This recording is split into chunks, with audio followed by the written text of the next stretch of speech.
Их звезда зажглась одновременно. В конце нулевых они стали главной сенсацией поп-музыки. Провокационные тексты, зажигательное звучание и дерзкие образы быстро нашли своих поклонников. Но в 2013-м все перевернулось. Две когда-то лучших подруги за один день стали врагами. Привет, я Надин, и сегодня мы углубимся в таинственный конфликт между Кэти Перри и Леди Гагой. Попробуем разобраться, на самом ли деле они повздорили, создали ли фанаты драму из ничего, или это был и остается тонкий пиар-ход для собственного продвижения. Не забудьте поставить лайк, подписаться на канал и наш телеграм. Устраивайтесь поудобнее, мы начинаем. Звезда Кэтрин Элизабет Хадсон и Стефани Джоан Анджелины Джерманотте зажглась в 2008-м. Кэти заявила всем, что поцеловала девушку, а Леди стала поражать своими образами и свежим звучанием. Каждая из них хоть и была частью поп-музыки, но звучали, выглядели и выступали они абсолютно по-разному, что сделало их обеих настоящим культурным явлением. Всего за 4 года и Кэти, и Гага заработали себе статус успешных икон и быстро встали рядом с другими титанами. Все начало своего творческого пути они прошли вместе. Один из папарацци заснял настоящий культовый момент, где Кэти и Гага впервые встретились и официально познакомились. Журналист на тот момент даже понятия не имел, кто такая Леди Гага, на что Перри сказала, что это следующая Мадонна. Их милая дружба продолжилась и дальше, несмотря на то, что с каждым годом они становились все популярнее. Гага упоминала Кэти в своих интервью, Перри пела песни Леди на своих концертах. Они вместе тусовались на вечеринках Пэриза Хилтона, и Кэти постоянно твердила, что очень хочет записать с Гагой совместный трек. Но в августе 2013-го все изменилось. Почти одновременно на всех радиостанциях зазвучали их новые синглы. Премьера Roar от Кэти состоялась на несколько дней раньше запланированного срока, а вот Applause Гаги вышел аж на неделю раньше. Случилось это все из-за того, что в сеть слили фрагменты трека. Лейбл, фанаты и сама Леди пытались пресечь распространение, но не помогло. Было принято решение выпускать сингл. Пресса только и ждала возможности раздуть новую сенсацию. 2 сингла от ведущих исполнительниц дали им хороший повод. К скандалу присоединились фан-клубы, и все это превратилось в Кристина и Бритни Раунд 2. Об их взаимоотношениях я обязательно сделаю видео. Этот момент, можно сказать, стал историческим, потому что Universal Music Group столкнулись сами с собой. Существует конкуренция за место на полках в крупных магазинах и за трансляцию на радио. Как затем отмечали специалисты, внутри компании явно было много интересных разговоров на эту тему. Но там сидят не глупые люди, и они явно просчитали, чем обернется двойная доза звездной мощи. Это стало событием, а многие и до сих пор считают, что отличным пиар-ходом, который, правда, немного зарулил не в ту сторону. После выхода аплодисментов Гага столкнулась с жесткой критикой. Появились новости о ее попытке искусственно поднять позицию сингла в чартах.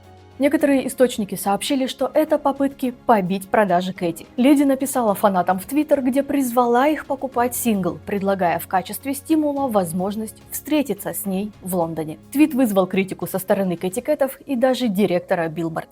После этого Гага заявила, что будет вознаграждать фанатов самыми креативными идеями, а не тех, кто купил больше всего копий Applause. Но это не помогло Леди. Сингл Кэти стал номером 1 в Billboard, а Гага добралась до 4-й строчки. Далее начались сравнения, у кого сколько подписчиков, кто сколько альбомов продал до этого, у кого больше просмотров на YouTube и лайков на Facebook. Все это делали СМИ, которые только еще больше подкидывали дров в бушующий пожар между фанатами. Некоторые музыкальные критики попытались внести здравого смысла, разобрав песни и написав рецензии, что синглы абсолютно разные. Певицы, их исполняющие, абсолютно разные. Но оба этих трека были поп-песнями от 2 массивных поп-звезд. Этого было достаточно, чтобы сформировать громкие заголовки. Вопросы с сравнениями, естественно, стали задавать исполнительницам. Кэти ответила, что случилось захватывающее время в музыке, и ей нравится, как звучит Гага. Леди сказала, что пишет ради музыки, а не ради чартов, и сразу прекратила дискуссию. Никто, конечно же, не стал останавливаться. Терять такую сенсацию было нельзя. Следующим шагом стало сравнение, как, где и сколько времени певицы будут уделять продвижению. Отслеживали все появления на радио, выступления и интервью. Но люди со здравым смыслом продолжали не понимать, зачем все это. В этот раз выступили диджеи радиостанций, которые открыто сказали, что ни одна из этих песен не является каким-то невероятным блокбастером. Это две абсолютно разные песни, а трек Кэти так и вовсе похож на Brave Сары Баррелис. Перри затем обвинили за это в плагиате, Сара сказала, что знала о сингле Кэти и вообще ни капли не расстроена. А доктор Люк уверял всех, что Roar был написан и записан до выхода песни Баррелис. В итоге вся эта ситуация сыграла на руку Саре и ее лейблу, который стал продвигать песню активнее, и все неплохо с этого заработали. Дальше столкновения продолжились на премии MTV Video Music Awards. Певицы дали яркие выступления с новыми синглами, а во время самой церемонии сидели рядом. Поклонники разделились. Одни уверяли, что вы видите между ними все нормально и нет никакой вражды. Другие, что посадили их рядом намеренно, чтобы еще больше взбудоражить прессу. А СМИ тем временем и сами находили поводы. На этот раз сравнили прошлые альбомы и количество синглов, которые стали номером 1 в чарте Billboard Hot 100. С Teenage Dream Katy чарт возглавили 5 из 6 синглов. А вот с Born This Way Гаги в первую строчку из 6 синглов смог занять лишь 1. Критики отмечали тот момент, что Перри выпускает музыку для более широкой аудитории. Она больше поддается коммерциализации, когда Гага экспериментирует и каждый раз ищет новые моменты для своего звучания, текстов и образа.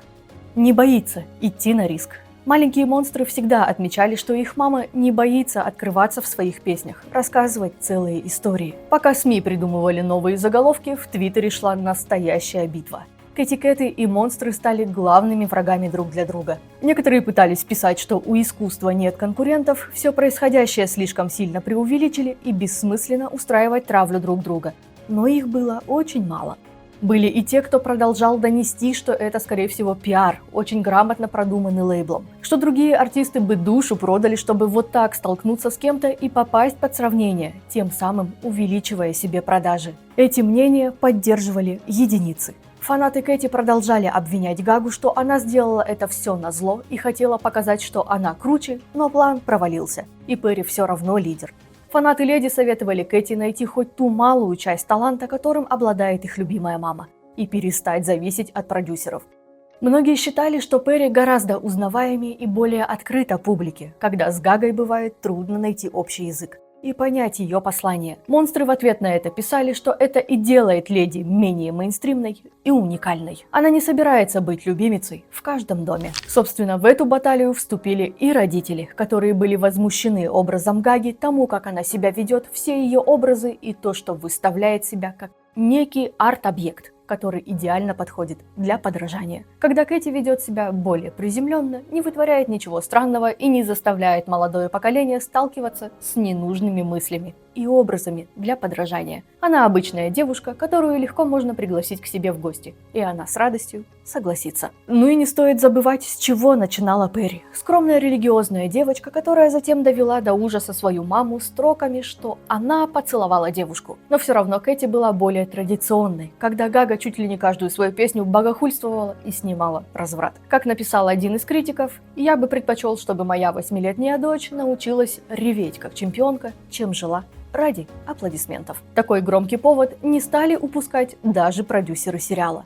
4-й эпизод 5-го сезона Хоррора был вдохновлен данными разборками, где актеры исполнили оба нашумевших хита. Сценарий был построен так, чтобы помирить фанатов. Ученикам предложили исполнить музыку Кэти или Гаги в зависимости от того, кому они испытывали наименьшее расположение, для того, чтобы расширить свои границы. Вот только эпизод в итоге получил неоднозначные отзывы от всех. Весь этот период времени и Кэти, и Гага сохраняли свое достоинство. Они доказали, что в чартах есть место для всех. Перри сказала, что всегда была поклонницей Леди, ей нравится наблюдать за ее эволюцией, она согласна с тем посланием, что несет Гага, и вообще приятно выпускать альбом в тандеме. Это позволяет сохранить обеим тонус. Леди же в своем твиттере написала, что хотела бы взять лопату и и попросить хакеров больше так не делать.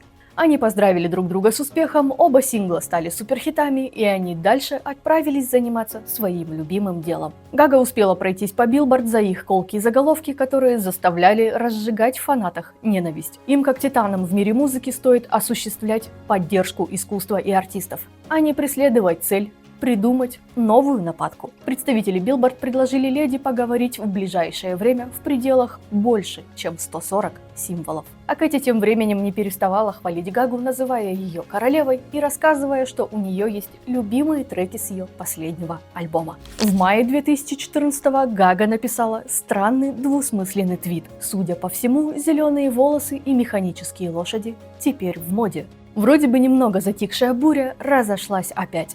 Кэти опять взорвались, что леди зашейдила Перри, намекая на то, что во время ее тура в поддержку Born This Way частью шоу был механический конь, и она примерила образ с зелеными волосами. Кэти отправилась в тур с новым альбомом, где также частью шоу стал конь и образ с зелеными волосами. Пару месяцев спустя Гага дала интервью, где заявила, что не видит ничего общего между ее творчеством и творчеством Тейлор Свифт, Майли Сайрус и Кэти. И она надеется, что когда-нибудь люди увидят, что она намного больше, чем то, что сейчас воспринимается как маркетинговые ходы. Очень двусмысленное выражение, которое, конечно же, восприняли как укол в адрес Перри. Опять все стали обсуждать, что между ними не все гладко. Но пока все обсуждали, придумывали, фантазировали, Гага и Кэти продолжали свое общение. В мае 2015-го появился слух, что они записали песню с Мадонной. Тут все зашумели, что конец вражде между леди и королевой Мадж, которая пару раз делала колкие замечания в адрес творчества Гаги. Сама Мадонна затем заявила, что между ними нет никакой агрессии, да, было дело из-за одной песни, но, как обычно, все раздули до размеров мамонта. Что поделать, если мы живем в обществе, где людям нравится натравливать женщин друг на друга? В 2016-м дивы продолжили появляться на совместных мероприятиях и обмениваться любезностями в Твиттер. В январе 2017-го стали появляться заголовки, что Кэти помогает Гаге с организацией и подготовкой к ее самому масштабному выступлению на Суперкубке. Месяц спустя леди выступила с грандиозным шоу, а Перри по традиции написала ей слова поддержки. В апреле этого же года Кэти посетила выступление Гаги на Коачелле, затем делилась, что очень хочет, чтобы леди приехала к ней в гости, и она до безумия любит эту женщину. Гага же отправляла Перри букеты, желала прекрасных шоу и называла Кэти великой. И как-то к их конфликту публика потеряла интерес. Но в 2018-м опять всех встряхнули. В судебных разборках между доктором Люком и Кешей всплыли имена Гаги и Кэти. Была представлена серия сообщений между Кешей и Леди Гагой, в которых утверждалось, что доктор Люк изнасиловал Кэти Перри. Такое заявление официально связало Гагу и Перри как людей, причастных к делу Кеши.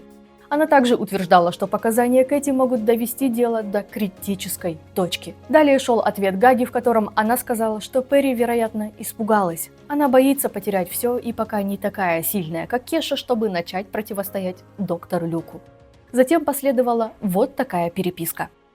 Кеша, ты права, мне нужно найти сочувствие и сопереживание к ней. Она такая злая. Леди Гага, хочешь, я попробую поговорить с ней? Я знаю, что она злая.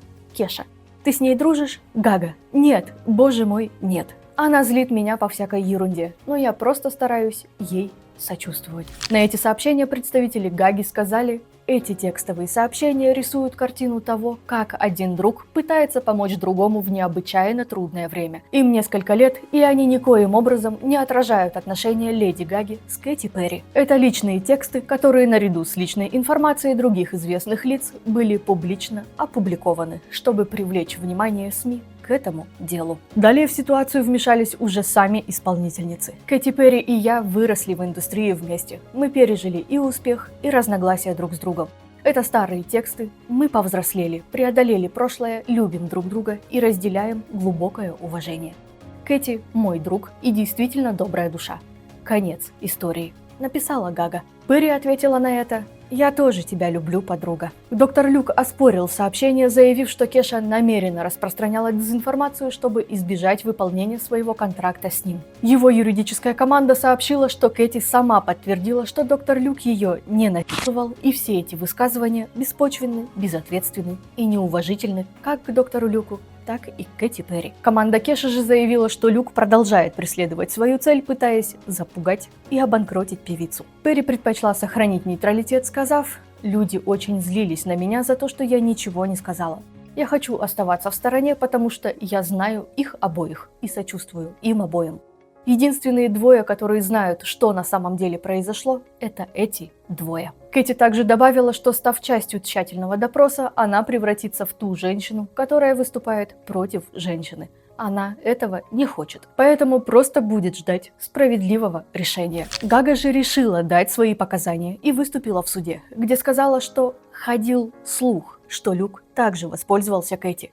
Твердо об этом никто не утверждал, лишь шептались. Кеша также была частью новых звезд конца нулевых. Кэти пригласила ее сняться в клипе на свой суперхит «I Kissed a Girl», далее она присоединилась к Флорайда, а потом под руководством доктора Люка выпустила свой суперхит, где в начале песни упомянула скандального Диди. Несмотря на такую напряженную ситуацию, ни одного оскорбительного слова в адрес друг друга Кэти и Гага не сказали. Перри все так же мечтала о дуэте с Леди, называя себя фанаткой Гаги. В 2019-м снова пошли слухи, что они все-таки работают над совместным треком. На премии Грэмми они сидели вместе, а фанаты ждали какую-нибудь рождественскую песню от них. В 2021-м исполнительницы посетили открытие музея киноакадемии. Гага в очередной раз отправила Кэти цветы, поздравив с наступающим Рождеством. А в 2023-м стали ходить слухи, что они ведут переговоры о том, чтобы совместно выступить на Суперкубке. И, собственно, весь этот период, начиная с 2014-го, и у Кэти, и у Гаги популярность понемногу пошла на спад. Вполне вероятно, что они наскучили слушателям. Провокационные образы Гаги, которые сначала привлекли, далее отпугнули, и все устали от них. Ее команда и она сама решились на очень смелый шаг, и дальнейшие работы были исследованием жанров. Гага выпустила альбомы в стиле джаз, кантри-рок и снялась в оскароносном фильме «Звезда родилась», где получила премию за лучшую песню. Это позволило ей показать публике свои другие таланты. На нее посмотрели с другой стороны. Кэти же выбрала акцию протеста. Она резко сменила имидж, ее поведение стало странным, интервью пустыми, и публика отвернулась. Стали появляться мемы, которые гласили, что вместе со своими волосами Кэти Перри обрезала и свою карьеру. Доля правды в этом была. Почти 10 лет всем навязывали образ секси-брюнетки, которая при этом вся такая обычная на фоне красивых пейзажей, поет приятные песни. Когда она решилась резко сменить курс, публика, как обычно, была к этому не готова. Она выпустила совершенно другой альбом с другим звучанием, которое должно было раскрыть ее с другой стороны. Но этого не оценили. Перри не учла тренды, и ее музыка на тот период времени оказалась неуместна. Также она поссорилась с одним из своих продюсеров, а доктор Люк на тот момент стал изгоем музыкальной индустрии. По сути, у них обеих в одно время произошло перенасыщение, плохой маркетинг и негативные заголовки в прессе. Гага училась на своих ошибках и смогла мудро их использовать далее. Кэти этого не сделала и решила просто уйти в кресло American Idol. Как писали затем многие критики, карьера Кэти Перри закончилась на темной лошадке. Здесь-то и вернулись назад слова о том, что Перри более приземленная и простая, она лучший пример и все остальное. Но только вот фанаты Гаги оказались в разы преданнее. Что бы она ни делала, что бы она далее не выпускала, не оставалась в забвении. Кэти же наглядно показала, как хорошая работа продюсеров и авторов может сделать звезду, которая затем легко погаснет. Наступил 2024. Все таблоиды опять запестрели заголовками, что два титана возвращаются практически в одно время. Кэти уверяла фанатов, что это будет ее триумфальное возвращение. Их ждет знакомое звучание, и она вернулась к своему прежнему образу. В июле вышел дебютный сингл «Woman's World». Триумфа не произошло. Перри раскритиковали, что песню с таким громким названием она записала с человеком, который неоднократно оскорблял женщин. В студию вернулись и сравнения. Pitchfork назвали песню Кэти неудачной версией песни Леди Гаги «Stupid Love». Другие издания также стали отмечать сходство. 8 августа Перри выпустила второй сингл. 8 дней спустя состоялся релиз суперхита Леди Гаги и Бруно Марса «Die With A Smile», который до сих пор держится на первой строчке в чартах Spotify и набрал миллиарды стримов. 13 сентября Кэти выпустила третий сингл, а 20-го вышел ее новый альбом, который получил звание худшего в карьере Перри. Он смог добраться до 6-й строчки в Billboard 200, а затем стал стремительно терять позиции. Кэти снова не вписалась со своим звучанием в текущие тенденции, а чрезмерно откровенный образ и тем более. Она пыталась оправдаться, что над альбомом работала она сама. Люк лишь ей помогал, что это все ее видение, мысли и идеи. Но было поздно, долгожданное возвращение не состоялось. 4 октября на экраны вышла вторая многострадальная часть Джокера, где Гага исполнила главную роль. В этот же день был выпущен и альбом саундтреков. Кэти поддержала леди, написав, что она выглядит феноменально. Столь же феноменально Джокер провалился в прокате. Ему вручили 2 золотых малины, что Гага приняла с юмором, сказав: «Я очень хорошо выбирала фильмы, которые демонстрировали мое мастерство. Например, Джокер 2. Насколько я поняла, люди посчитали его потрясающим. Хоакин и я даже были номинированы на золотую малину. И мы выиграли. А я люблю выигрывать». И вот 25 октября Леди Гага выпустила ведущий сингл с нового альбома. Disease имел умеренный успех, и Гага решила немного повременить с релизом следующих синглов. Die With A Smile продолжал набирать, поэтому сохранили паузу, чтобы слушатели привыкли к новому синглу. 3 февраля 2025-го Гага совершила новую эпидемию. Вышла Абракадабра, которая просто ворвалась во все плейлисты, шортсы и сторисы. 7 марта вышел Mayhem, который назвали «Возвращением леди в форму». На Metacritic альбом получил 84 из 100, что сделало его самым высоко оцененным альбомом в карьере Гаги. В интервью для Billboard Кэти оценила Абракадабру, назвав песню вдохновляющей, заставляющей стремиться к совершенству. Они продолжают ходить на концерты друг друга, но каждая сейчас, как и раньше, идет своим собственным путем. Гага же столь любезной не оказалась. Опять появились двусмысленные высказывания, которые разожгли войну заново. Один из пользователей ТикТока выложил видео, где сравнивает ее и Кэти, указывая на то, что леди до сих пор в топе, а время Перри давно прошло. Отметив, что Гага развивалась все это время, а Кэти застряла в однотипности. Леди прокомментировала видео, написав: «Это заставляет задуматься. Вы действительно приложили много усилий, чтобы понять мою музыку. Спасибо». Далее певица оценила ролик, в котором музыкальный критик утверждал, что возвращение Кэти к сотрудничеству с доктором Люком стало для нее роковой ошибкой. В отличие от Гаги, которая движется вперед и не возвращается к сотрудничеству с продюсерами из своего золотого периода. Еще одним яблоком раздора стало то, что 26 апреля Кэти и Гага одновременно дадут концерты в Мехико. Вот только арена, где будет выступать Перри, вмещает чуть более 22 тысяч, леди же выйдет на сцену стадиона вместимостью 60 тысяч человек. Все это бесспорно снова вытащило на поверхность все сравнения и конфликты между фанатами. Они снова обвиняют друг друга в саботаже и превосходстве. Все просьбы Гаги прекратить это безумие забыли, темные стороны фандома и онлайн-травля продолжают проявляться 12 лет спустя. Снова находятся те, кто выступает в роли голоса разума и призывает прекратить вражду, что любить можно их обеих, они обе талантливые, а всю эту агрессию лучше объединить для чего-нибудь по-настоящему стоящего. Я думаю, что многие из вас, как и я, нашли всю эту историю как прямое доказательство того, насколько сильно СМИ могут раздуть бедную муху. Пока певицы сами в один день не решатся на откровение, нам остается лишь гадать, подруги они или нет. Воюют они из-за чего-то или нет? На одной ли они волне или каждая в своем полушарии? Очень много комментариев о том, что вся эта дружба лишь для новых заголовков. Они слишком разные, чтобы иметь между собой что-то общее. Да, вероятно, они уважают друг друга и поддерживают, но все равно они остаются такими же конкурентками, как и 17 лет назад. И может быть вся эта ситуация была действительно хорошо спланированным пиар-ходом, который затем вышел из-под контроля. Но поп-культура – это такое место, где постоянно нужны какие-то события.